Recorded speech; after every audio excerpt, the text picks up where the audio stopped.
Grammar പഠിക്കുന്ന സമയത്ത് കുട്ടികൾക്കും മുതിർന്നവർക്കും ഏറ്റവും അധികം കൺഫ്യൂഷനുള്ള ഒരു ഏരിയയാണ് could have, should have, would have. ഇത് മെയിൻലി എവിടെയാണെന്നറിയാം നമുക്കൊരു കൺഫ്യൂഷൻ വരുന്നത്. ഈ സെൻറ്റൻസ് എഴുതുന്ന സമയത്തിനകത്ത് കുഡ് ഹാവ് ആണോ ഷുഡ് ഹാവ് ആണോ എന്നുള്ളൊരു വുഡ് ഹാവിന് അത്ര ഒരു കൺഫ്യൂഷൻ അല്ല. പക്ഷേ ആദ്യത്തെ രണ്ടെണ്ണം എങ്ങനെ എപ്പോഴും നമുക്കൊരു കൺഫ്യൂഷനാണ്. ഇന്നത്തെ ഈ സെഷൻ കഴിയുമ്പോഴേക്കും ഈ ഒരു കൺഫ്യൂഷൻ നമുക്ക് മാറിക്കിട്ടും. ഓക്കെ, നമുക്ക് പോവാം. First one, could have. അതിനിടയ്ക്ക് ഞാനൊന്ന് പറഞ്ഞോട്ടെ, ഈ could have, would have, should have എന്നിങ്ങനെ എടുത്ത് പറയണ്ട കേട്ടോ. ഇതിനെ ഒന്ന് കോൺട്രാക്ട് ചെയ്ത് നമ്മൾ പൊതുവേ പറയേണ്ടത് could have, should have, would have. എങ്ങനെ? Could have, should have, would have. Okay, എന്നുള്ള ഒരു ആ കാര്യം ചെറുതായിട്ടൊന്ന് അമുക്കുക. Ready? So first one, could have. Could ഹാവിൻ്റെ അർത്ഥം എന്തെന്നറിയോ? ഈ മൂന്നെണ്ണത്തിനും ഏകദേശം ഒരു അർത്ഥം സിമിലറായിട്ട് വരുന്നുണ്ട്, പക്ഷേ സിറ്റുവേഷൻ അനുസരിച്ച് ഇത് മാറിക്കൊണ്ടേയിരിക്കും. കുഡ് ഹാവിൻ്റെ അർത്ഥം കഴിയുമായിരുന്നു പക്ഷേ ചെയ്തില്ല. ഇപ്പോൾ ഞാനൊരു കാര്യം പറയാം. ഇപ്പോൾ ഒരാളോട് കാർ എടുക്കുന്ന സമയത്ത് നമ്മൾ പറയും നീ പതുക്കെ പോകണം കേട്ടോ. പക്ഷേ ഇതൊന്നും കേൾക്കാണ്ട് പുള്ളി സ്പീഡിൽ ഇങ്ങനെ പോയിട്ട് ഏതെങ്കിലും ഒരു ആക്സിഡൻറ്റിൽ ചെന്നങ്ങ് വീഴും. അപ്പോൾ നമ്മൾ എന്താ പറയുക? നിനക്ക് യഥാർത്ഥത്തിൽ നിനക്ക് സ്ലോ ആയിട്ട് പോകാമായിരുന്നു, അങ്ങനെ ആയിരുന്നെങ്കിൽ നിനക്ക് ഈ ആക്സിഡൻറ്റ് വരില്ല. അപ്പം ഇങ്ങനെ നിനക്ക് കഴിയുമായിരുന്നു പക്ഷെ നീ അത് ചെയ്തില്ല. ഈ ഒരു അർത്ഥമാണ് കുഡ് ഹാവിന് വരിക. നമുക്കൊന്ന് നോക്കാം, ഇനി ഇംഗ്ലീഷ് രീതിയിലൊന്ന് പറഞ്ഞു നോക്കാം. Okay, Rahul could have avoided the accident by driving slow. അതായത് രാഹുല് കാറ് സ്ലോ ആയിട്ട് ഓടിച്ചിരുന്നെങ്കിൽ അവിടെ ആക്സിഡൻറ്റ് വരാതെ അവന് എത്തായിരുന്നു സ്ഥലത്ത്. പക്ഷെ അവിടെ എത്തിയോ? പറ്റിയില്ല. കാര്യം എന്താണ്? അവൻ സ്പീഡിൽ പോയി, അവൻ ആക്സിഡൻറ്റ് പറ്റി. മനസ്സിലായോ? Now another example, you could have listened to me. നിനക്ക് ഞാൻ പറയുന്നത് കേൾക്കാമായിരുന്നു. അതിൻ്റെ അർത്ഥം എന്താണ്? കഴിയുമായിരുന്നു പക്ഷെ നീ ഞാൻ പറഞ്ഞത് കേട്ടില്ല, നിനക്ക് തോന്നിയതുപോലെ നീ ചെയ്തു. മനസ്സിലായോ? അപ്പോൾ കഴിയുമായിരുന്നു പക്ഷേ ചെയ്തില്ല എന്നുള്ളതാണ് കുഡ് ഹാവിൻ്റെ അർത്ഥം. ഇനി ഇതിൻ്റെ ഒരു നെഗറ്റീവ് ഫോം ഉണ്ട്. നെഗറ്റീവ് ഫോമിൽ പക്ഷേ ഇറ്റ്സ് എ ലിറ്റിൽ ഡിഫറെൻറ്റ്. അതായത് കുഡ് ഹാവിൻ്റെ നെഗറ്റീവ് ഫോം എന്താണ്? Couldn't have. കുഡ് ഹാവിൻ്റെ അർത്ഥം ഞാൻ എന്താ പറഞ്ഞത്? കഴിയുമായിരുന്നു പക്ഷേ ചെയ്തില്ല. പക്ഷെ കുഡൻറ്റ് ഹാവിന് എന്താ വരുന്നറിയോ? കഴിയുമായിരുന്നില്ല, അതുകൊണ്ട് ചെയ്തില്ല. ഇപ്പം ഞാൻ പറയാണ്, I couldn't have completed my homework without my mother's help. അതായത് എൻ്റെ അമ്മയുടെ സഹായമില്ലാതെ എനിക്ക് എൻ്റെ ഹോംവർക്ക് ചെയ്യാൻ പറ്റുമായിരുന്നില്ല, എനിക്ക് കഴിയുമായിരുന്നില്ല, അതുകൊണ്ട് ഞാൻ ചെയ്തില്ല. പിടി കിട്ടിയോ? ശരി, അവിടാണ് കുഡൻറ്റ് ഹാവ് എന്ന വാക്കിൻ്റെ ഒരു അർത്ഥം മാറുന്നത്. ഓക്കെ, കുഡ് ഹാവ് എന്താണ്? കഴിയുമായിരുന്നു പക്ഷെ ചെയ്തില്ല. കുഡൻറ്റ് ഹാവ് എന്താണ്? കഴിയുമായിരുന്നില്ല പക്ഷെ ചെയ്തില്ല. നോ, ഇതുമായിട്ട് ചെറുതായിട്ടെങ്കിലും ഒരു സാമ്യമുള്ളൊരു രീതിയാണ് ഷുഡ് ഹാവ്. പക്ഷെ അതിനൊരു ചെറിയൊരു ട്വിസ്റ്റ് ഉണ്ട്.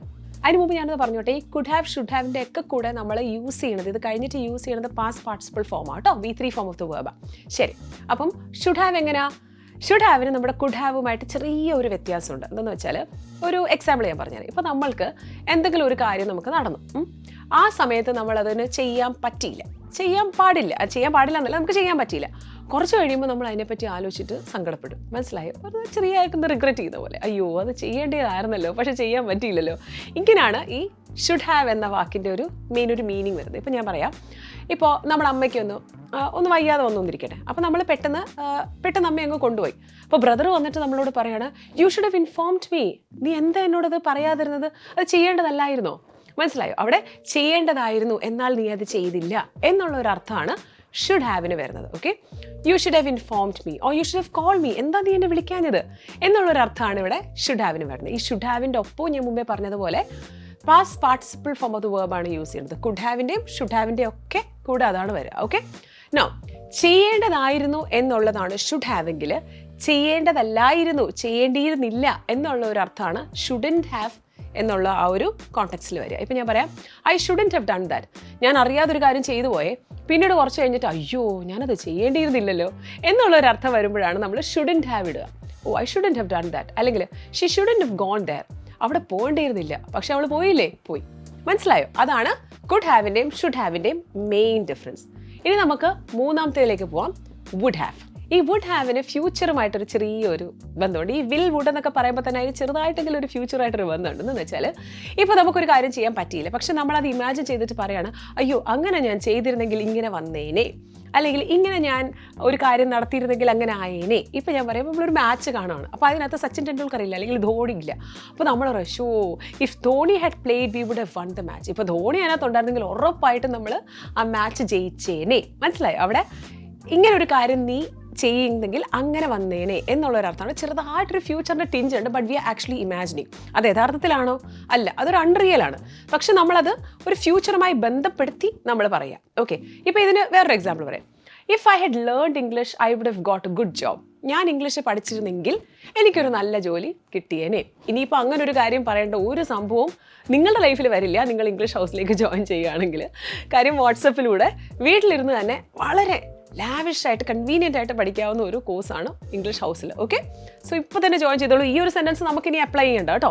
If I had learned English I would have got a good job എന്ന് ഇനി പറയേണ്ട. You will definitely get a good job if you join English House. ശരി, അപ്പോൾ പറഞ്ഞല്ലോ could have, should have and would have. മൂന്ന് വ്യത്യസ്തമായിട്ടുള്ള തരത്തിൽ 3 വ്യത്യസ്ത സിറ്റുവേഷനിലാണ് യൂസ് ചെയ്യുന്നതെങ്കിലും ഏകദേശം ഒരു മീനിങ് അവിടെ ഇവിടെയൊക്കെ സെയിം ആയിട്ട് വരും. ഓക്കെ, അപ്പോൾ ഇതിപ്പോൾ ഞാൻ ഈ പറഞ്ഞെങ്കിലും എന്നും എപ്പോഴും ഇത് പ്രാക്ടീസ് ചെയ്തുകൊണ്ടേ ഇരിക്കുക. ഒരു സിറ്റുവേഷൻ കാണുമ്പോൾ ഇത് എങ്ങനെ എനിക്ക് ഇംഗ്ലീഷിലേക്ക് പറയാൻ പറ്റുമെന്ന് പ്രാക്ടീസ് ചെയ്തുകൊണ്ടേ ഇരിക്കുക. Practice makes a man perfect. Take care. English House. English at your fingertips.